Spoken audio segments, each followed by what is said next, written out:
Alright guys, so here we are. I'm running a service call on a Saturday. The complaint is that the machine never really gets down to temperature, can't cool the house below 80, and that when they let it run for any period of time that it ices up and that they think it has a leak. So, they think it has a leak. The first thing I'm going to do is put my gauges on, obviously. And according to that, I don't think it has a leak. A minute ago that was at 0. That was up about 35. As I'm letting it run a little longer and they're equalizing, my subcooling is rising and my superheat is getting lower. So it's still showing me that it's a little low, but that's not enough for it to ice up. So we'll address the subcooling superheat, but first we're going to find the real problem, because that's not why it ices up. Other possible things are up in the attic, so we'll reconvene there. But before we do,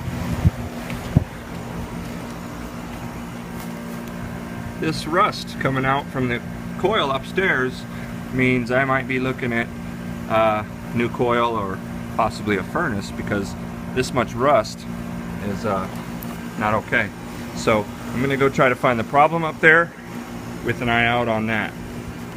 We'll reconvene in the attic. Here in this attic, and there's a couple things that I'm noticing that concerns me.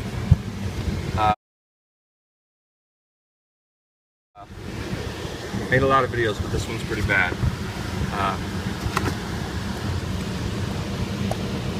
All that rust. This unit, as you can see, there's one of your drain lines that should be connected and draining from there. So that's where your primary should be, draining out of that coil. Instead, it's been cut. That coil is so full of rust, I can see it coming out of the bottom. I can see it overflowing right there.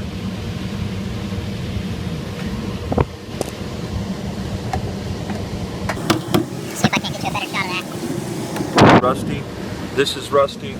And in the back, the coil is actually completely submerged underwater.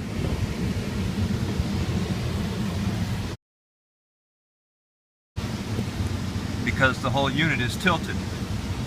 Now, on top of that, our return, that's a fire hazard. And somebody, rather than relocate the return or anything, they just put a piece of metal in front of it. It's actually touching the flue. Now, those are all major problems in the near future, but let's find out why it's icing up. That motor back there is the reason it's icing up. Because, I know that because it's very hot to the touch. So it might be working like a second, but it keeps running with time, it will ice up because it's overheating.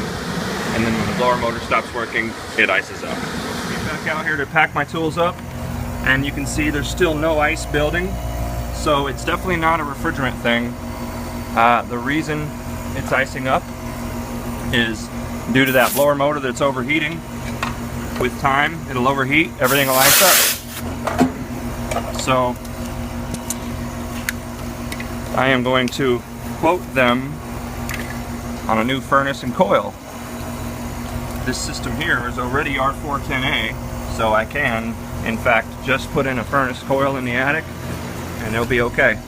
They do not want to go two-stage or modulating, so I see no point in taking this condenser away.